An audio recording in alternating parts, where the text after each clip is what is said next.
PPT.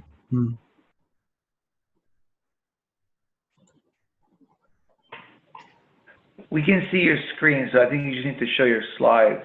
There you go. Now we can see your slides. A very good evening from India. And it's a pleasure and privilege to be here for this webinar. We have a very important topic with reference to the MSL. And the MSL, a key stakeholder in new age medical affairs. Yes, we are going to throw some light on it. I'm here with Dr. Amit Bhargav. I'll give a brief introduction of myself. I am the brand ambassador India for the Accreditation Council of Medical Affairs. I've done my MBBS and MD from the prestigious, the Robert Grant Medical College and Sir J.J. Group of Hospitals. And I'm almost 2 decades of learnings of medical services, regulatory affairs, clinical development, and medical marketing. Well, Dr. Amit Bhargav is an MBBS and MD from the prestigious Maulana Azad Medical College, New Delhi. He's also the current Vice President and Head of Medical Affairs at Lupin. He's the Honorary Board Member faculty for the Maharashtra University of Health Sciences. And he has more than 30 years of learnings in the pharmaceutical industry with 8 years of clinical practice in Vadodara and in Mumbai. Well, with this introduction, I go on to the key topic, which is the MSL. Now, friends, who exactly is an MSL? Well, the MSL is a disease matter expert in the medical affairs department of the pharmaceutical or the biotech company. He or she has a strong scientific or a clinical background. Prima facie, most important, they concentrate on a specific therapeutic area. That is, it may be oncology, it may be cardiology, it could be CNS, pulmonary, hematology, surgery, women's health, or primary care health, and whatever the specific therapeutic segment it relates to. With this, Dr. Amit, I will talk about the historical perspective. All right. Hi, everyone. Good to be with you online.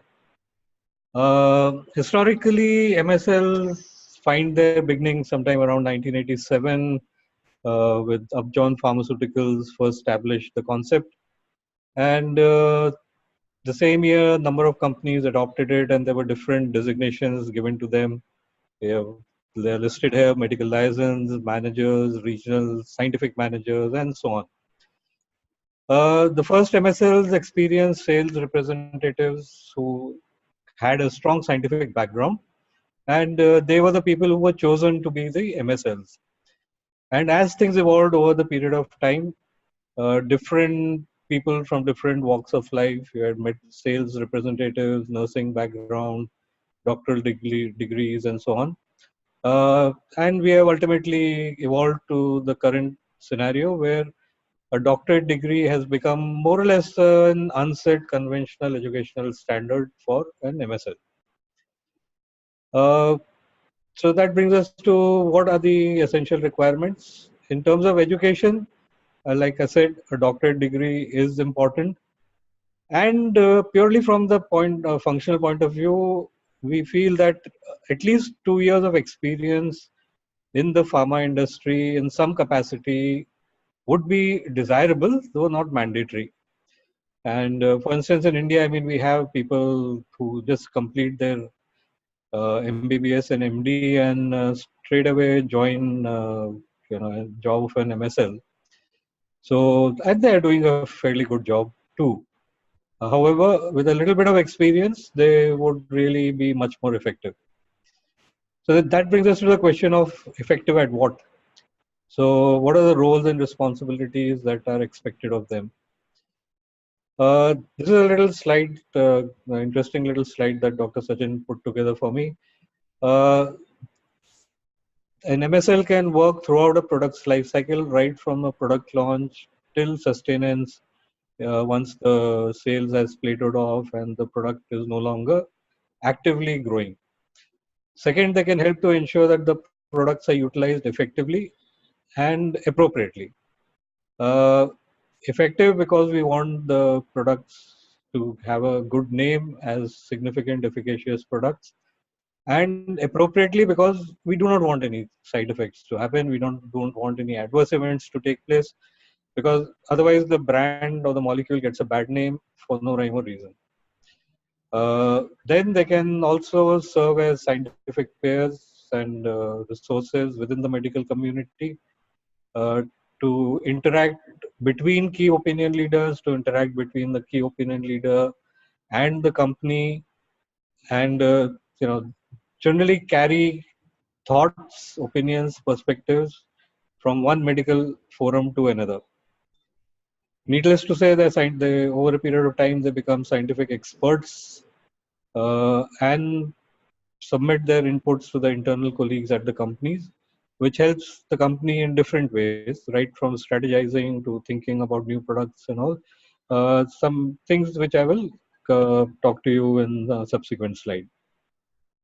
So overall, they also help in establishing and maintaining peer-to-peer relationships with the leading physicians, which typically are known as key opinion leaders, while some people like to call them key thought leaders. But whatever it is, it amounts to the same thing. Coming to the responsibilities, on a day-to-day basis, the ones that are highlighted in blue are what typically should occupy a majority of the time of a MSL's life. Identification, mapping, and profiling of thought leaders in the respective area. So there are always new entrants coming and some people leaving, and so there's a constant need to keep identifying people. And there might be some who are currently evolving, and tomorrow they might be fully evolved experts. So that entire tracking of the kinetics of the key opinion leaders is important for them. Second, once we have identified them, we need to engage them through medical affairs activities, be it data generation, data collection, retrospective analysis, general discussions about different perspectives of different molecules and therapy areas coming up. So there's a whole lot of things that can be done there. So that's pure scientific engagement. And no element of either relationship management or transactional management should take place at their level. Representing the organization at various internal, external scientific platforms, that's self-explanatory, and gaining insights on the disease and treatment. Now, just as in the first activity, they were mapping the entire kinetics of the KOL, they are also expected to map the entire kinetics of the disease and the therapy area that they are tracking. For the simple reason that we all know medical information is growing at a tremendous pace, medical advancements are happening at a tremendous pace, and things change, priorities change, guidelines change, and that entire tracking has to be done, including the real world practices. The last two are occasional things. They may or may not happen, but whenever they happen, the MSL should participate actively, handling complex questions from healthcare professionals related to the products and or the disease, and organizing, conducting advanced scientific refresher programs for the sales team to make sure that they talk at par with the doctors when they attempt to make sales calls. Things in the advanced developed countries is slightly different from that in the developing countries. And the sales teams in the developing countries need to attain a slightly higher level of attainment of academics and scientific background, which the MSL is ideally suited to dispense. This is a representation of an approximate representation of the kind of degrees that an MSL usually has in the countries that are specified. Those with a PharmD degree, the maximum number are in the US, and then you have followed by Portugal and so on and so forth. So this gives us an idea that, and these bars are going to change with time, that's for certain. And but for the time being, this is the representation of 2017 data. This is a representation of the MSLs in India. They are not commonly present across all the companies. We have more than 5,000 pharmaceutical companies, small and big. But amongst the big ones also, MSL concept has not yet caught on. However, these are 5 companies which are doing a pretty good job with MSL recruitment and training and deployment.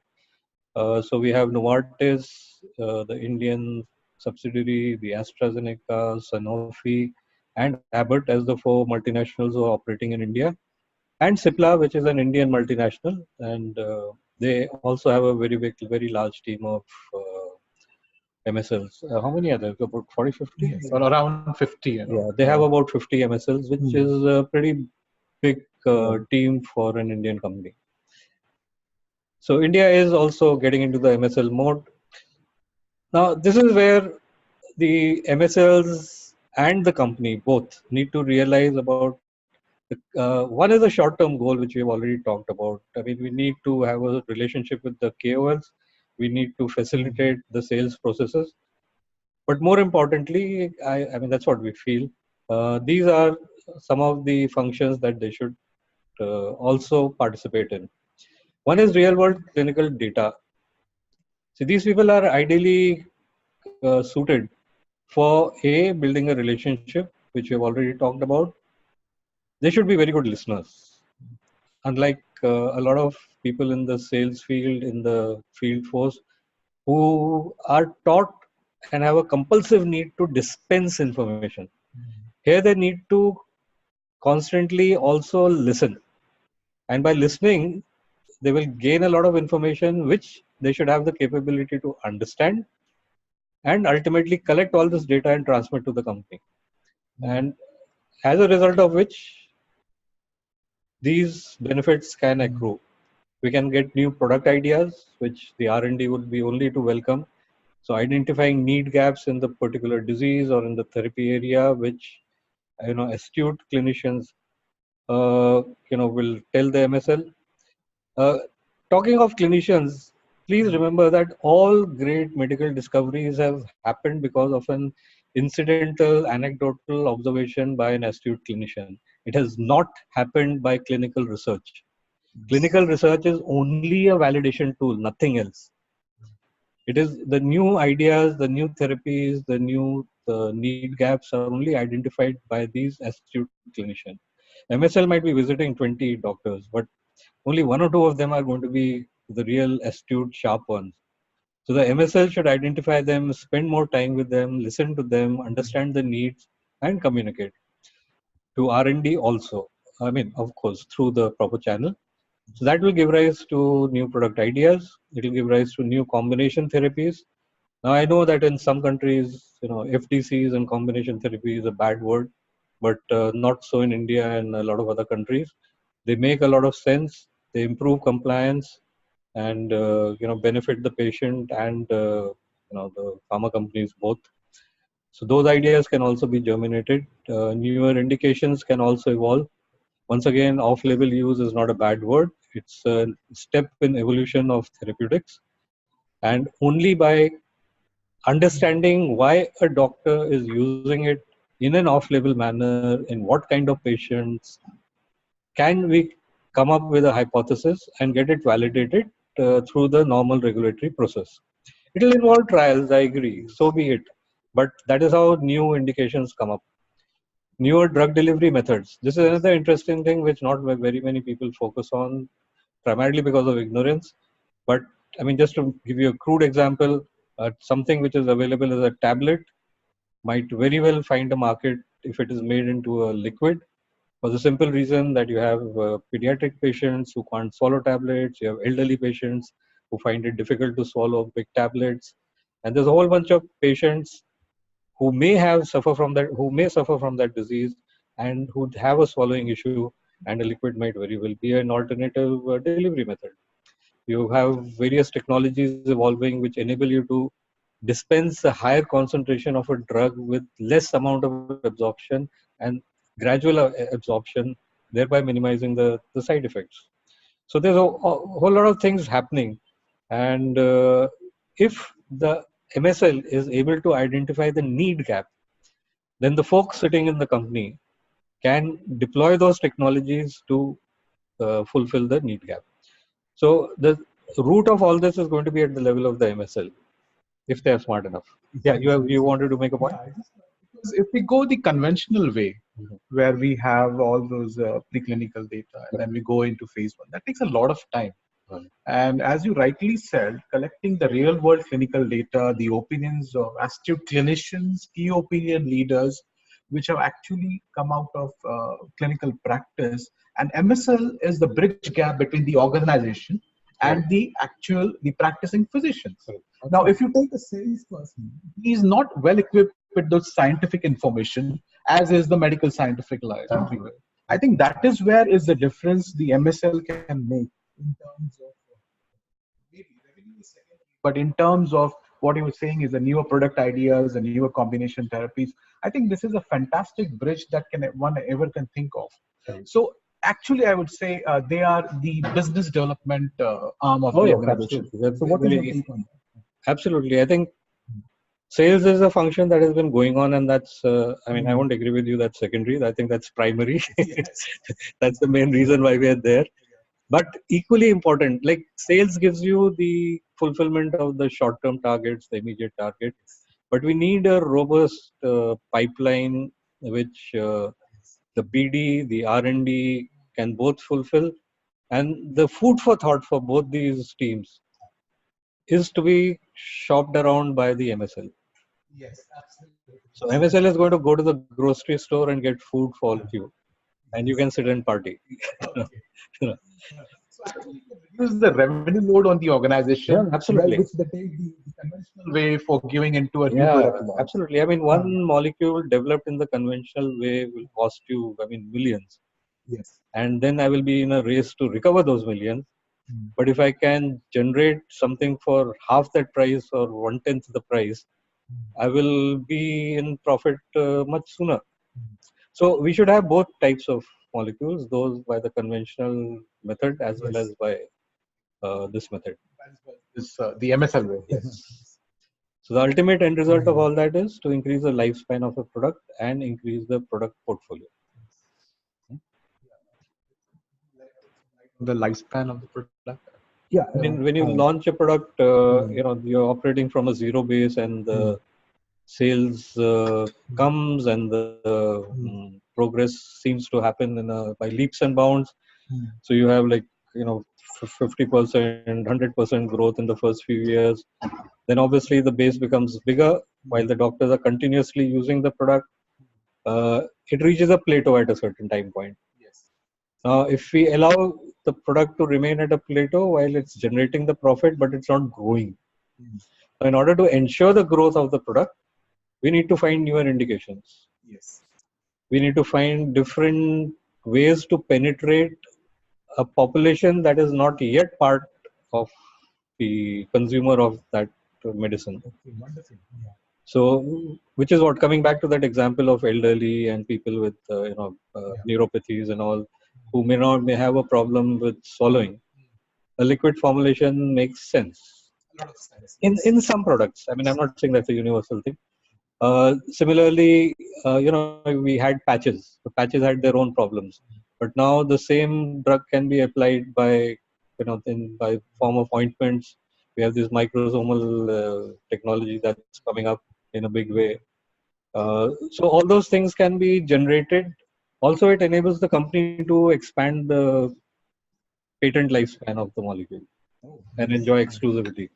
So there's a whole bunch of things that can be done in the lifespan of a product to increase the patent validity as well as exclusivity, so that I continue to reap the benefits of my research for a longer period of time.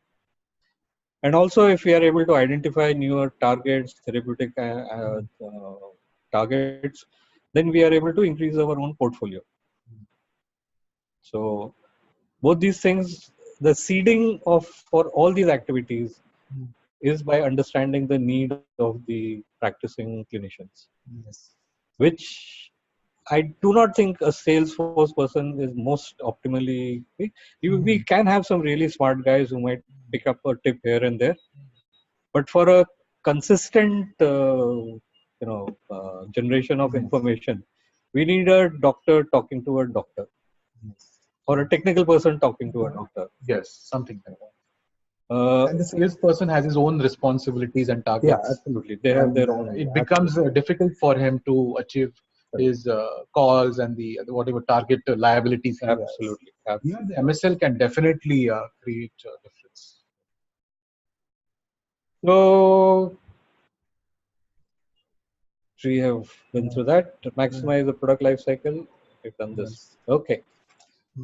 So with that, if you have any questions, any reflections, any comments, opinions from the people online, we'd be welcome to answer them.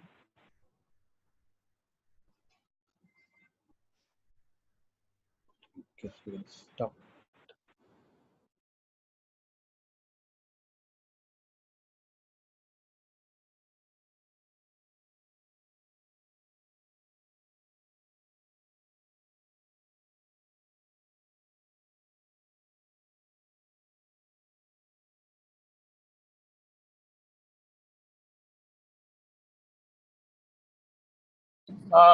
Dr. Sachin, Dr. Amit, I don't think so for participants today because of technical hitch.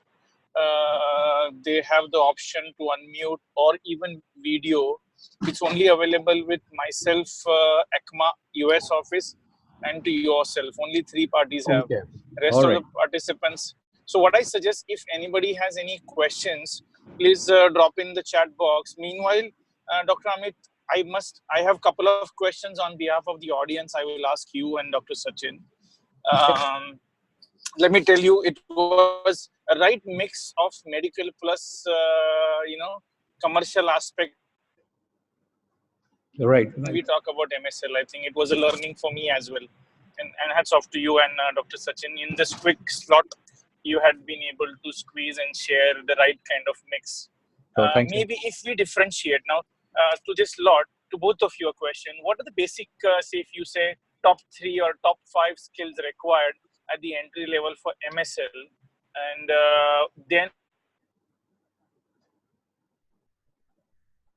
Hello. and then when you have these to grow in the MSL or medical affairs career ladder, what advanced skills you require? Maybe 2 more. Then I think that will answer. Then once you answer this, I'll ask another question. The first question, do you want to answer? Okay. The first question, there needs to be a very solid technical degree, either in pharmacy or in medicine, purely from the point of view that the MSL needs to completely understand the functioning of the human body and the diseases that afflict it. So it could be, diploma of pharmacy, PhD, anything, but there has to be clear understanding.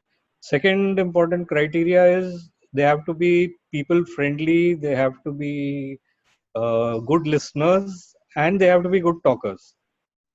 Now, these are not academic qualifications, but these are very important practical attributes which will enable them to interact on a daily basis with the doctors and do their job most efficiently. And apart from that, they also have to be very avid readers, because the amount of information that keeps coming up, they cannot depend only on their host company for the product information which will be given to them. But I mean, just to give you an example, if I am from Boehringer Ingelheim that has empagliflozin, I will get all the information on empagliflozin from my company. I might even get a lot of information on the competitor gliflozin from my company. But I need to know everything that is happening in the world of diabetes, so that I can meaningfully interact with the diabetologist and endocrinologist who I am visiting. So a compulsive need to read is a very important attribute. And so those are the top 3 according to me, which will make a MSL successful. Okay, thank you. I think they were the best what you have shared. Another question which was supplementary to the first question is that if somebody has already been an MSL, what additional skill set over a period of time or education you think one need to develop or acquire? Because basic eventual jump into the water, you will eventually learn the Yeah. basic things. Somebody would tell you, you will acquire. Right. But then you, Dr. Kadu, been industry leaders in medical affairs. So what do you think that when you look at the idols in the industry to make a career, what additional, maybe two, you would like to recommend that, you start off as an MSL, but this is these two things in a long-term journey of a medical affairs career, you cannot obviate at all? Well, first and foremost, I think you are rightly said, some value-add qualifications will definitely add. You were talking about he's already an MSL, he wants to advance the ladder in his career.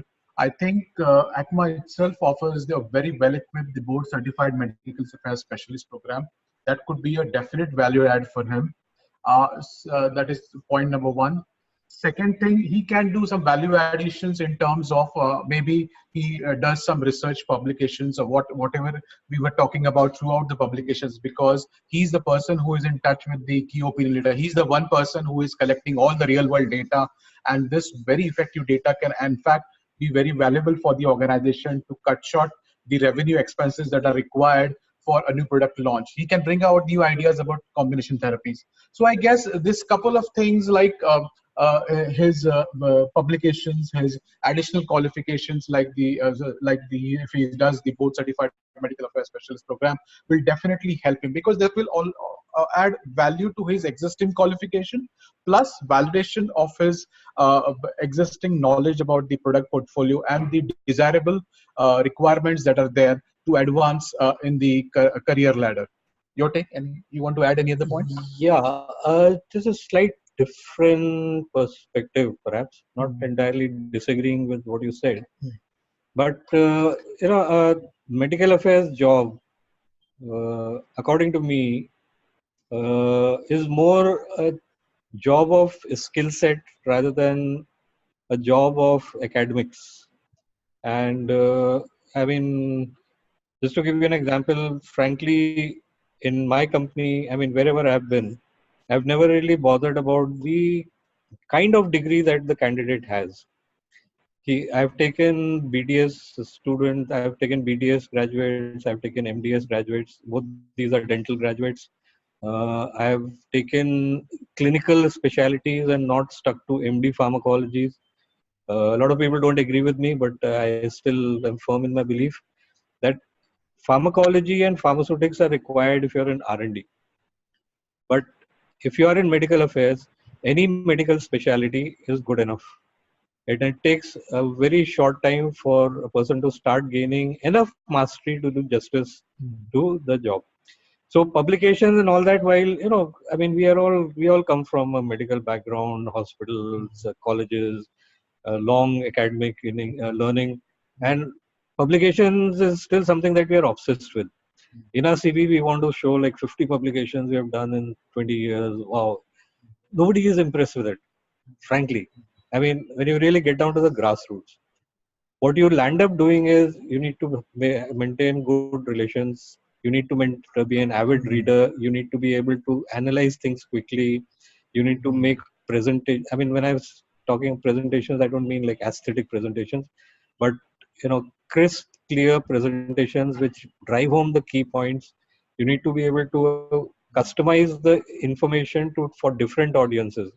Like, for instance, if you have one clinical trial, landmark clinical trial running into 11 pages in a journal, the same information has to be presented differently to a medical audience in a CME. It has to be presented in a different manner to the sales team. It has to be presented in a different manner to the marketing team. And it has to be presented in a different manner to the R&D team. That entire skill of customizing the same information, keeping it brief, to the point, without irrelevance, is critical. So these are the things that people should acquire as they rise, rather than worry about degrees and courses. And that's my take. Everybody may not agree with it, but this is just a perspective which I felt we should at least think about. So we can say a kind of a customized skill set, like carrying the right information in a crisp manner, in a short manner, to be presented to the sales team or the marketing team or a medical audience. And I definitely think an added qualification during his career of MSL will definitely help him pursue the top ladder in the whatever medical affairs. Statistics is another thing that they should specifically focus on and learn. There I wouldn't say that, yes, get in depth into it, because everybody lies with the statistics. The pharma company is lying with the statistics, the principal investigator is lying with the statistics, all the articles that are there in the journal are playing around with the statistics. So we should be in a position to analyze those things, that how far is this really relevant to clinical practice. Clinical trial and clinical practice are two different things, and clinical trials do not, I repeat, they do not have the answers to clinical practice. They only have answers to the select population that was included in the clinical trial. So this statistical jugglery, I mean, you got these NNTs, HRs, risk reductions, and all these things being thrown around left, right, and center. But what does it mean to an individual patient if the MSL can gain a mastery over it, if he can meaningfully interact with the clinician? They will appreciate him a lot. It will help the enhancing the use of that molecule in the right direction, in the right kind of patient, and ultimately profits. Yeah, I guess you've summed it all.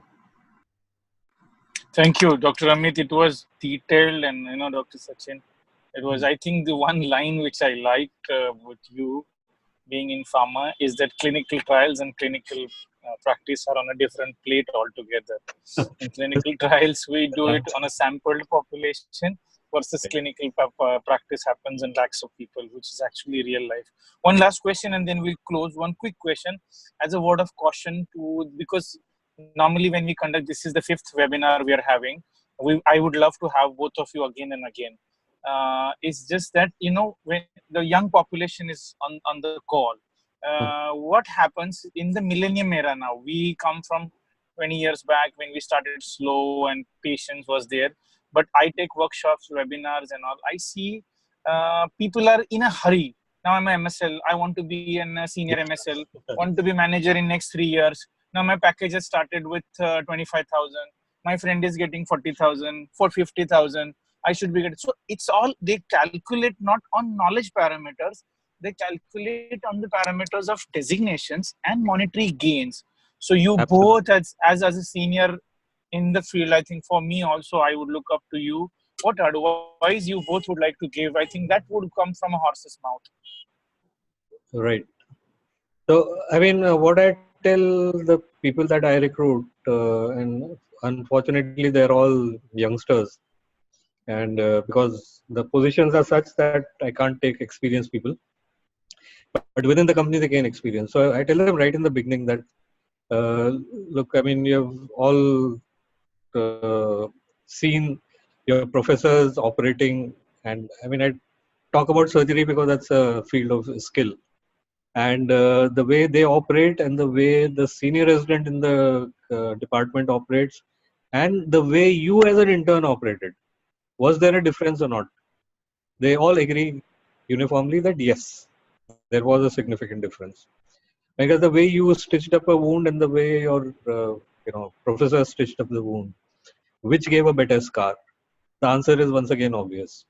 So I said, similarly, this particular job, I mean, be it MSL or be it a corporate medical affairs job, is all about skills and relatively less about knowledge. And whenever it comes to skill, it has to be acquired in a gradual manner, and it cannot be accelerated beyond a certain speed, because your motor neurons have to get conditioned in a particular manner to do the things in a particular sequence, and that learning of the neurons cannot be expedited.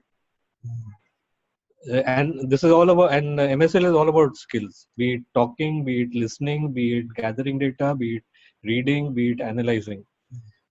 So I mean, a lot of them at least think. They may not be convinced with everything that I'm saying, but they at least think and agree that, yeah, okay, you do have a point. We should not be in as much of a hurry. And but how long that effect lasts, I don't know, frankly. But you could try something similar. No, I think it answers. Dr. Sachin, maybe you have something. to answer. Yeah, I was. Yeah, that they should not. Especially at the initial part of the career, they should not look at the salary perspective, but but the experience that has to be gained as going through 1 years, 2 years, and the ability to think, to listen, to be able to connect to the key opinion leaders, gather the information regarding the therapeutic segment where they think they are specialized at or whatever they have interest in. Those special skill sets they should develop over a period of time. And I think the salary will come automatically over a period of time. But in the initial part of the career, please do not focus on the salary. Please focus on the skill sets. Please focus on your communication. Please focus on the reading aspect, and please focus on the ability to collect information from the real world data, because that is where a lot of things can be learned from. Thank you so much. Another thing that might help is, if we are able to convince them that when you go to your second job, every subsequent employer is going to look at what you achieved and accomplished in your previous job. Now, if you're going to be there for just 1 year, 6 months, 8 months, and then jump to another company, which is what typically MSLs in India do, in 6 months, 8 months, 1 year, you're going to accomplish nothing, and you'll have nothing to show to the subsequent employer. But if you have something to show to the subsequent employer, you will be in a better position to demand a high salary and negotiate. So, the choice is there.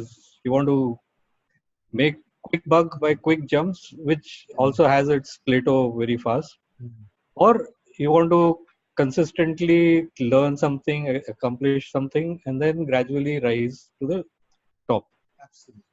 And finally, the last bit of advice is that when you reach a certain seniority and the company is recruiting you at a GM position or a VP position or a head position, they look at your complete track record. They look for stability. They look for the tendencies to jump. Because at a senior position, if the company is going to entrust you with something, they don't want you, leaving in 2-3 years and going away. So if you do not have 2-3 stints of 2-3 long stints of stability, somebody else might take the same job who's equally good. Yes, absolutely. Thank you. Thank you, Dr. Amit, Dr. Sachin. And apologies for the glitch for first 15 minutes. In a span of 45 minutes, you both have actually served a perfect dish of MSL future prospectus with all the right kind of ingredients. And trust me, Dr. Sachin, I am going to be calling and bothering you again for another webinar every second or third month. So a lot of learnings for me also, and I'll personally meet you, Dr. Amit, for sure. Dr. Vidman, Dr. Sachin is around. Any other comments anybody has? And otherwise, I'm good to conclude. Thank you, all of you, the participants. Apologies that today we couldn't open the audio and video lines for the technical glitch, but I took the questions and I tried my best to share it with both the speakers and get glued. And we have these webinars every 3 weeks happening. Come online and make best use of these educational webinars. Thank you, Dr. Sachin. Thank you, Amit. Dr. Amit, again, for a nice presentation and a discussion. Okay. Have a nice weekend and have a nice evening. Okay. You too. You too. Thank you so much. Bye. Bye.